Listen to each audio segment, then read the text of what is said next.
All right, module 3.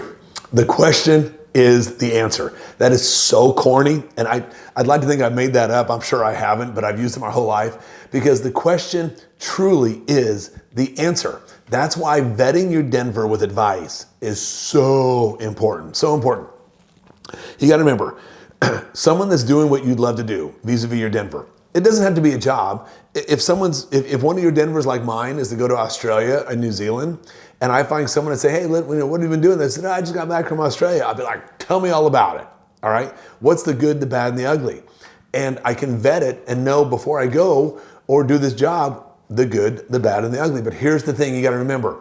You cannot just ask one person. You can't. You just can't ask one person because they might be a moron and you just don't know if they are or not. What I do is you've got to ask at least 3 or 4 people either doing what you want to do or doing a Denver that you'd like to be, whether it's a vacation or a job. And you've got to ask them and start listening for the commonalities.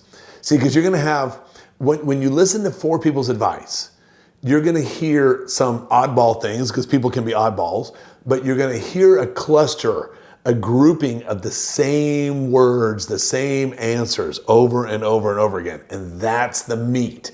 That's what you want to trigger on. All the rest of the periphery with the oddball stuff, just ignore. That's just individual advice or whack jobs giving you poor advice. But when you start hearing commonalities from 2, 3, or 4 people, that's what matters. Now listen, here's the deal.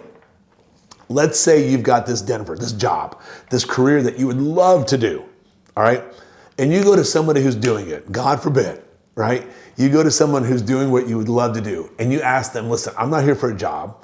I'm here for advice, just advice. Now listen, the reason I say that is because if they think for even a minute you're there for a job, it's gonna stink. It's gonna smell awful in the room, okay? You've got to disarm them and say, listen, I'm not here for a job. I just want your advice. And then watch their nonverbals. They'll be like, well, okay, what can I do for you? Say, listen, how long have you been doing this job? And they'll be like, well, I've been here for 20 years, Steve. And I was like, okay, great. I'd love to be you someday, but I don't know all the good, the bad, and the ugly. So could I get your advice about your job? Basically what I'm saying is I want to dip my ladle into their 20, 25 years of knowledge and pour it into my cup. Why not, right? But here's what you have to understand.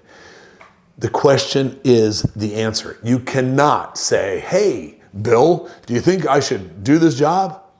Now listen, here's the problem. And I mean this with love in my heart.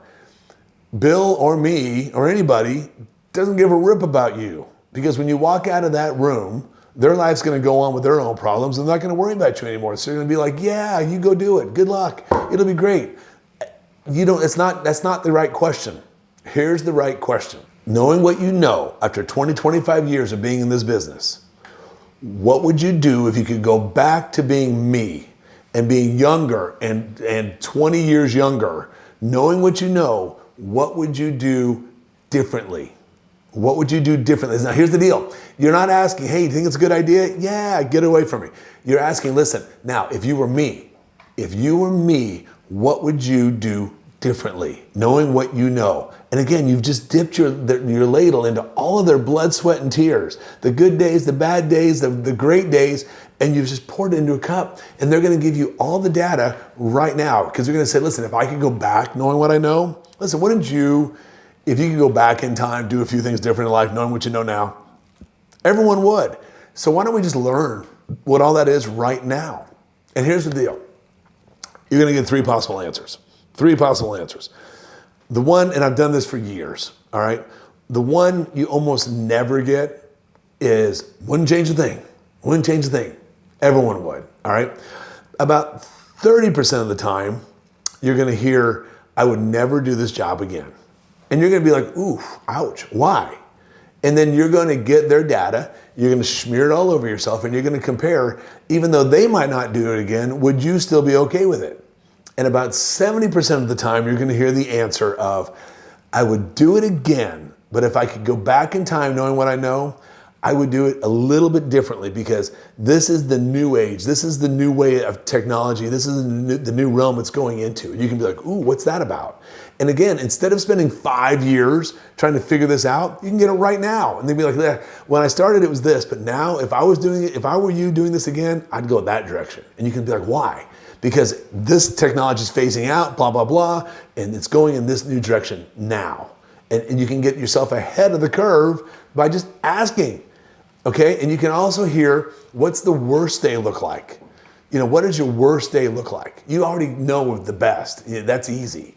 But let's smear some of the worst all over you, because when this module is done with advice, you're gonna have to sit back before we get to the third week and say, is this really for me?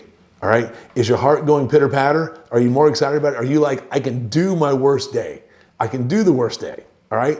That's when you really start knowing Denver is for you. All right? But we'll get to that. So listen, one day I was in Chattanooga. My daughter had an opportunity to go over to the Chattanooga Aquarium. Back then, a college girl by the name of Rebecca was kind enough to offer my daughter a chance to go to the Chattanooga Aquarium and swim with the fish, all right, in the big aquarium. Because my daughter and the college girl at the time wanted to be marine biologists. And they were like, marine biology is for me. I was like, all right.